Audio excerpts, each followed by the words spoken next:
গ্রামের প্রতিটি ঘরে যেন এক একটি কারখানা। এসব কারখানায় আধুনিক ডিজাইনের ব্যাটগুলো যে কারোরই নজর কাড়বে, আর এই ব্যাট বিক্রি করে গ্রামবাসী আয় করেন কোটি কোটি টাকা। পিরোজপুরের প্রত্যন্ত অঞ্চলের বিন্না গ্রাম এখন পরিচিত হয়ে উঠেছে ক্রিকেট ব্যাটের গ্রাম হিসেবে। পিরোজপুর প্রতিনিধি শফিকুল ইসলাম মিলনের রিপোর্ট জানাচ্ছেন রাসনা দাস।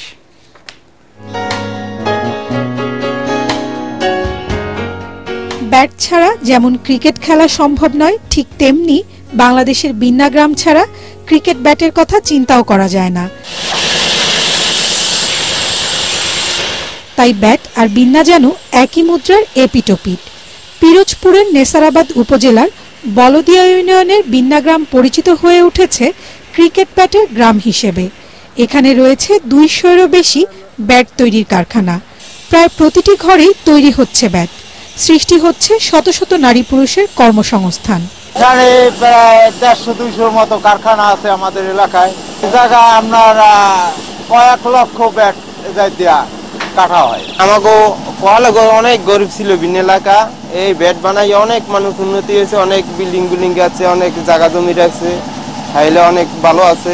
দামে কম আর নরম কাঠ দিয়ে তৈরি করা এই ব্যাটগুলোর দেশের বাজারে চাহিদা ব্যাপক। তবে এগুলো আন্তর্জাতিক ম্যাচ খেলার উপযোগী নয়।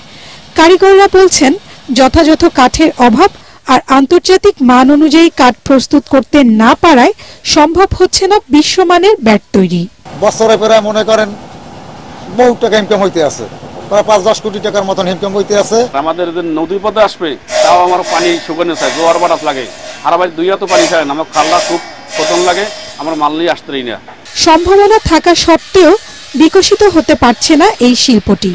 তবে বিসিক বলছে আর্থিক ও কারিগরি সহযোগিতা এবং প্রশিক্ষণ দেয়া হচ্ছে। বর্তমানে কাঠ দিয়ে ব্যাট তৈরি করতে পারলে দেশের চাহিদা মিটিয়ে এই ব্যাট বিদেশেও রপ্তানি করা সম্ভব হবে বলে আমি মনে করি।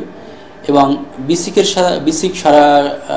এর সাথে এই ব্যাট কারখানার মালিকদের যোগাযোগ রয়েছে এবং তাদের সুবিধা অসুবিধা সার্বক্ষণিক তদারকি করা হয়।